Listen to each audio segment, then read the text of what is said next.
ได้គេប្រសិទ្ធនាមថាសាមញ្ញតែស្រស់ស្អាតបែបធម្មជាតិទៅនឹងពាក្យ slogan របស់គេអញ្ចឹងបងប្អូនគេហៅថា Loud Simply Beautiful តោះទៅលេងនៅទឹកដីនៃអតីតរាជាណាចក្រដំរី1លានទាំងអស់គ្នាបងប្អូនឥឡូវនេះក្រុមហ៊ុនទេចវផបបានមានការរៀបចំហោះហើរត្រង់ទៅទីក្រុងវៀងច័ន្ទទីក្រុងនេះគឺយើងទៅលេងនៅចេតិយដ៏ល្បីល្បាញនៅប្រាសាទលួងដែលមានពណ៌មាសមិត្តរូបប្រចាំប្រទេសឡាវមួយទៀតនោះគឺខ្លងទ្វារជ័យដែលជនជាតិឡាវហៅថាបទូសៃរូបកំសាន្តនៅសួនជាទីពេញនិយមដែលមានរូបបញ្ចូលសិល្បៈរវាងពុទ្ធសាសនាជាមួយនឹងសាសនាហិណ្ឌូមកដល់ទីនេះគឺមានការរៀបចំការស្នាក់នៅដែលជិតស្និទ្ធជាមួយនឹងធម្មជាតិនោះគឺតំបន់មឿងហ្វឿងពិតជាស្រស់ស្អាតខ្លាំងណាស់បងប្អូននៅពេលដែលព្រឹកព្រលឹមគឺយើងអាចមើលថ្ងៃរះផងដែររួមមកលេងនៅប្រទេសឡាវគឺយើងមានអារម្មណ៍ថាលំហែកាយរំសាយអារម្មណ៍ជាមួយនឹងធម្មជាតិយ៉ាងស្រស់ស្អាតអ្នកដែលចូលចិត្តធម្មជាតិមានព្រៃមានភ្នំមានទឹកជ្រោះមានទន្លេគឺមកប្រទេសឡាវពិតជាមិនខំម្ដងឡើយសម្រាប់អ្នកចូលចិត្តធ្វើបុណ្យទៅលេងនៅប្រទេសឡាវគឺត្រឹមតែម្ដងបងប្អូនហើយប្រជាជនឡាវនោះគឺមានចរិតស្រស់បូរសុភាពរាបសារហើយរស់រាយរាក់ទាក់ទៀតជាមួយនឹងភ្ញៀវទេសចរកន្លែងដើរលេងវិញសុទ្ធតែស្អាតទាំងអស់បងប្អូនតែសម្រាប់ខ្ញុំពេញចិត្តជាងគេនោះគឺវាំងវៀងដែលជាកន្លែងដែលមានភ្នំមានទេសភាពស្រស់ស្រាយជាមួយនឹងកសិករខ្ញុំពិតជាពេញចិត្តខ្លាំងណាស់បងប្អូនខ្ញុំបានទទួលនៅបទពិសោធន៍ជិះរថភ្លើងល្បឿនលឿននឹងទៅលេងនៅទីក្រុងចំណាស់ជាងគេមួយនៅក្នុងប្រទេសឡាវនោះគឺទីក្រុងលួងប្របាងយើងពីលួងប្របាងប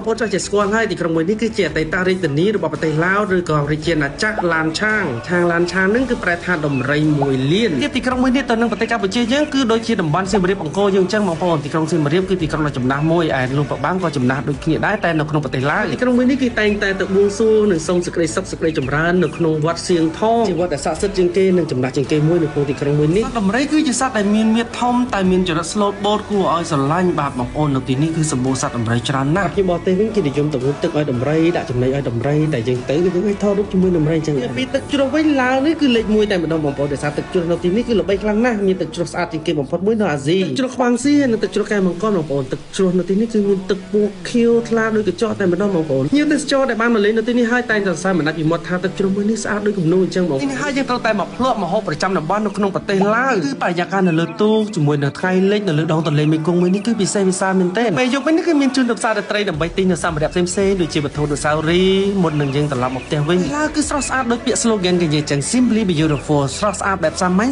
ញបែបស្រស់ស្អាតព័ត៌មានលម្អិតសូមទាក់ទងមកក្រុមហ៊ុនទេសចរ World Pub ឥឡូវនេះ